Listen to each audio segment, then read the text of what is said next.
What is going on, you lovely smelling people out there? Welcome back to the one and only Fragrance Fraternity, where we talk about fragrance. Go ahead, if you want to join the community, hit that like and subscribe button. Join the fraternity, the community of people that like to smell good. Today we're talking about fresh fragrances that work in the fall. They have a little bit of oomph, they got a little bit of character. They're not just your aquatic, freshy, effervescent, breezy type fragrances that you'd be wearing in the summer. No, these have a bit of heft to them. So let's go ahead and get started here with a nice and easy pick. This is Dior Homme 2020. Doesn't have the iris of the original Dior Homme, but don't worry, it's still a fantastic fragrance. A little bit woody. It's got this icy super effervescence that gives it the zing, the sparkle, but it actually is a pretty great fragrance that you can wear all year round. Not really one season specific, but it'll excel in the fall. With the holiday season coming up, anytime people ask me about a gift for their brother, dad, uncle, any kind of guy in their family that maybe wants a new fragrance, this is the one I always recommend. You cannot go wrong with it. It is office safe. It works in pretty much every single situation. Has a nice class and elegance to it without being offensive or challenging in any way. Great performance here too. Just an all around a really solid pick with a nice little bit of a woody backbone to it as well. That is Dior Homme 2020. Nice modern fragrance. All right, let's keep it going now with something a little bit on the more affordable side. You can usually find these at the rack stores. This is Chrome. This is the Parfum concentration. Really interesting fragrance here. Kind of combines elements of a green fragrance and a blue fragrance and melds them together. So you get the nice kind of metallic freshness, the aquatic backbone that you would associate with the Chrome scent profile if you're familiar with that at all. But then you also get this nice like herbal type of vegetal feel with it. Not really sure on the note breakdown, but you do get this green kind of herbal prominence here mixing with the blue. So it adds that bit of heft and that bit of oomph that I've been mentioning to a great fresh fragrance that you'd want to pull off in the fall that can cut through maybe some of the cooler temperatures that you'll be experiencing. So Chrome Parfum, you get it at a great price, a nice interesting fragrance for a low cost with Chrome Parfum. All right, next one up is a newcomer to the channel. This is Ahmed Magribi's. This is Bleu Oud. Now admittedly this bottle is on the cheaper looking side, maybe something that you'd find hanging out at the inbox section of a rack store. Kind of reminded me of that when I first saw it, but don't let the bottle or the presentation fool you. It is the juice inside that matters. And what you're gonna get here is a very wearable Bleu Oud, as the name would suggest. It has a leathery component to it. It has the synthetic kind of oudy component to it, but it's not too challenging. It's not too difficult to pull off. So for those of you that are maybe not super into oud or you don't wear oud all that often, this could be a great option for you. And that's why I really enjoy it. I don't really have an oud that I like to wear all the time. And this one, it has that oud leathery presence, maybe like a saffron feel as well, but then it also combines it with a nice citrus, a type of bergamot type feel that freshens it up, and it's almost like a Sauvage meets kind of like an oud wood combination type thing. So really wearable, really enjoyable. It's got me interested to check out more from the house of Ahmed Magribi, Middle Eastern brand that I'm just now experiencing for the first time. I heard they got some other really good ones. So Bleu Oud. All right, next one up we have is from the house of Alexandria. And by the way, Bleu Oud is inspired by Oud Maracuja for anybody that's interested. This one is Limmensity, right? Yeah, from the house of Alexandria. And this is inspired by Louis Vuitton's Limmensity, or however you say it. Very ginger dominant fragrance, so you got to really be a fan of ginger. I really love this fragrance. It's one, this scent profile in particular is one I come back to. I just kind of got this one in as far as the scent profile goes. I've been wearing John Lowe Immortal from Maison Alhambra, so that's a really good option as well. I do find that this one is a little bit closer to the Louis Vuitton as far as accuracy, so if you want the more accurate of the two, definitely look into this. Alexandria has good discounts throughout the year, so you can get these at a discounted price a couple times a year, so be on the lookout for that, and you can get a bit of a discount, because as far as cologne or inspired by fragrances go, they are on the pricier side of things.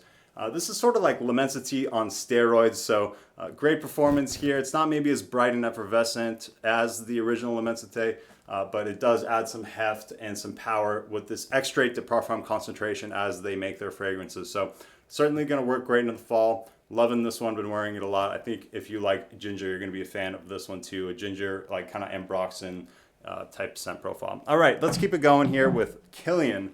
This is Born to Be Unforgettable. Quite a name, I know. You're going to get this Coca-Cola feel rather Quite different from Tonka Cola is what I was meaning to say. It doesn't have all that vanilla and ambery warmth that Tonka Cola provides, and it doesn't have the cherry. Instead, you're going to get a lime type freshness, type zing here. Zest is the word I was looking for. Mixing with that Coca-Cola kind of soda pop, bubbly type vibe here. It's a very interesting fragrance.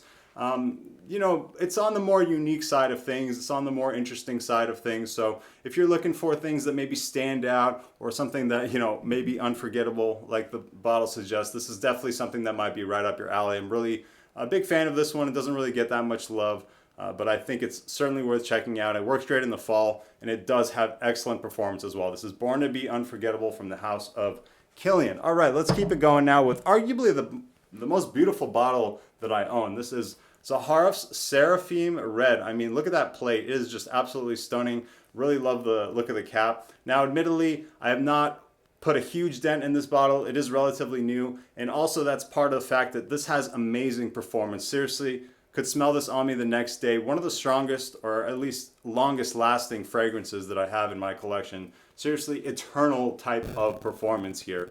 Long lasting stuff. You get this really nice pink pepper note here that sweetens it up a little bit. It does have a bit of like this freshness, and eucalyptus is a really prominent note here. So if you're not a fan of eucalyptus, as maybe using it as a diffuser, or when you smell eucalyptus in the spa, if that bothers you, this may not be for you, because it is quite prominent here.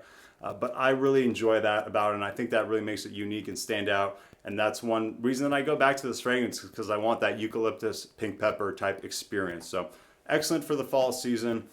Pretty versatile. You can wear it dressed up or down. You can get a lot of use out of this, and you don't need too many sprays. You're going to get a 75 ml. It's going to go a really, really long way for you if you end up going that route. So anyway, I do prefer this one over the blue. If in case somebody was going to ask me, there is a Seraphim blue, and I actually prefer the red. I like the pink pepper sweetness that it adds and provides just a little bit more to my taste, although I do think the blue is excellent as well. Really, you can't go wrong with either one. All right, let's keep it going now with Tom Ford's Bodour. Now, folks, I'm going to go out and say it. This is the best fougere fragrance on the market, at least of the fougères that I tried. I tried a good amount of them, and I'm quite picky with my fougere fragrances, but I really love this one because it has a prominent note of lavender, which I'm a sucker for lavender. I love a good lavender note in fragrance, especially a high quality one like this. If you want a bit of that like throwback style, a really masculine fragrance, something that maybe gives you like a CEO type vibe, something a business professional would wear, somebody in a suit would wear. This is definitely more of an elegant, classy type dressed up fragrance. Has a bit of that throwback style, but really modernized with the fresh lavender, and just stunning, really just stunning. You can wear this at a wedding. You can wear this at any time you're going to wear a suit, and you're going to be coming off with great masculine energy. It puts me in a great mindset of just getting shit done and getting after it in life, and it probably will do the same for you if you enjoy this scent. Definitely want to get your nose on it, especially if you enjoy that fougere kind of throwback scent profile at all. This is Tom Ford's Bodour. If you want to feel like a CEO, you can at least smell like one with Bodour, okay? Let's go now to H24. This is the Eau de Parfum. You can really go with either any of these that are in the line. They do pretty similar thing. I mean, they do have quite a similarity to it. They do flanker quite well, but for the fall season, we're going to go with the Eau de Parfum. It's got a little bit more heft, and it has this banana type of synthetic banana smell to me. Now, not everybody gets that, but it really sticks out to me. You may find that you get it as well, about like this little bit of like this banana milkshake type vibe in here. It is a little bit creamy. It is a little bit metallic, and it is musky and quite unique. Will definitely make you stand out from everybody else out there. Nothing really that smells like this. Props to Hermes for creating a new type scent profile. I recommend getting your nose on the EDT, the EDP, and the new Herbe Vives. Kind of sample all three. Figure out which one works for you. Having more than one is going to be a little bit redundant, as they do smell pretty similar, but find the one that works for you. For the fall, I'm recommending the EDP. Overall, I think my favorite is still going to be the Eau de Toilette. I do enjoy the freshness of it, but when you need a little bit more oomph for your fall fragrance, you're going to go with the EDP with H24. Okay, two more, guys. Stick with me. I appreciate you hanging with me through my corny jokes. All right, this is Narciso Rodriguez Bleu Noir, the Eau de Parfum. Now, also a bit of a musky fragrance, but you're going to get more of this shower gel feel that you would associate with the blue fragrance. Has that mass appeal to it, has great performance, and this is kind of a sneaky fragrance because you think it's gone. one that you're going to go nose blind to, and then hours later you're going to get a compliment. It's happened to me multiple times with this fragrance where I thought it was gone, I thought for sure it had worn off, and then lo and behold, 2 hours later, some lovely, nice stranger walks by and pays me a compliment. So I thank them, and I think to myself, wow, this fragrance is really like kind of a ghost. It's gone, but it's still there, and you can't see it, but it's still working. So performance is not an issue here, so just keep that in the back of your mind. Some fragrances are a little bit trickier with that. Anyway, enough rambling about that. Musky, just really, you could use it for any situation. You know the deal with blue fragrances. Check this one out. This is kind of a hidden gem as far as you have to be more so into the fragrance community to know about this one. So your general kind of population people, they love the way that this one smells, but there's not really going to be anybody else wearing it around you. I'd be shocked if there was. So this is Bleu Noir, the Eau de Parfum. If you're looking for a great blue fragrance for this kind of fall and cooler season as we're approaching, excellent choice right here. All right, last but not least, this is from the house of Mancera. This is Fig Extasy. Now, this one doesn't get a lot of love, and I think personally, I'm a bigger fan of this than maybe other people out there and most people out there.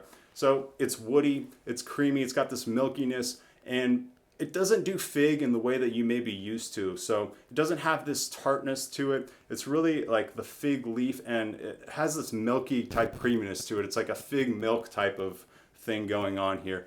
Woody with that milkiness, also perfect in a lot of different situations. I really just love the wearing experience. Now, when you get this one in, if you decide to sample it, it may not blow your mind. It may not make you, jump off the wall and want to go buy a bottle immediately. But just give it a couple wearings and get to know it a little bit. It's really the wearing experience where this one shines. Every time I wear it, I just like the way that it makes me feel. I like the sillage that it creates.